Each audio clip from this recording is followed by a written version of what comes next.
সংগ্রামী বন্ধুগণ, যে 11 দলীয় জোট এই নির্বাচনের মধ্য দিয়ে বাংলাদেশের ভবিষ্যৎ গড়ার জন্য ঐক্যবদ্ধ হয়েছে, তার পক্ষ থেকে আমি বলতে চাই, আমরা নির্বাচিত হলে কওমি শিক্ষার্থীদের জন্য শিক্ষা, ইসলামিক গবেষণা, ব্যাংকিং, গণমাধ্যম এবং প্রযুক্তি খাতে প্রশিক্ষণ এবং কর্মসংস্থান সৃষ্টিতে বিশেষভাবে মনোযোগ দিব। আমরা কোনোভাবেই যারা কওমি শিক্ষার্থী আছেন তাদেরকে সাধারণ মানের শিক্ষার্থীদের থেকে আলাদা করে দেখব না। তাদের সক্ষমতা বৃদ্ধির জন্য ইতিমধ্যে যখন আমি দায়িত্বে ছিলাম, আমরা কম্পিউটার প্রশিক্ষণ শুরু করেছিলাম।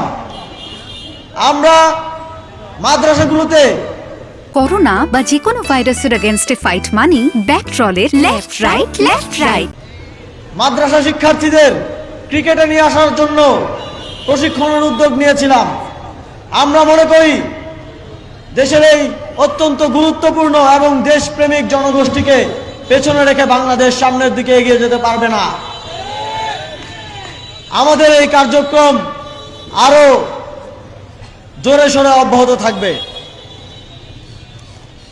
সংগ্রামী বন্ধুগণ,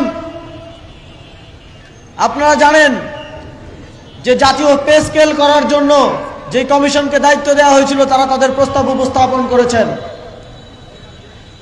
আমরা 11 দলীয় ঐক্য জোটের পক্ষ থেকে সেই প্রস্তাবকে সমর্থন জানাই।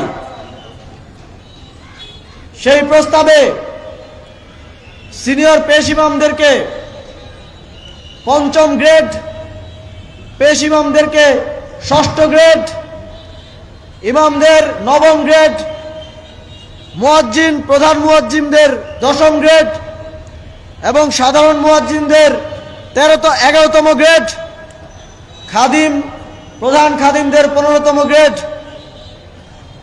এবং যারা মসজিদ মাদ্রাসার নিরাপত্তা প্রহরী এবং পরিচ্ছন্নতা কর্মীর দায়িত্বে থাকেন তাদেরকে 20তম গ্রেডে বেতন দেওয়ার কথা প্রস্তাব করা হয়েছে। আমরা 11 দলীয় জোট এবং জাতীয় নাগরিক পার্টির পক্ষ থেকে এই প্রস্তাব দ্রুত বাস্তবায়নের আহ্বান জানাচ্ছি। আপনাদের ভোটে যদি 11 দলীয় জোট সরকার গঠন করতে পারে, আমরা এই প্রস্তাব দ্রুত বাস্তবায়নের মাধ্যমে ধর্মীয় প্রতিষ্ঠানের এই দায়িত্বগুলো যারা পালন করেন তাদেরকে পে স্কেলের অন্তর্ভুক্ত করব ইনশাআল্লাহ।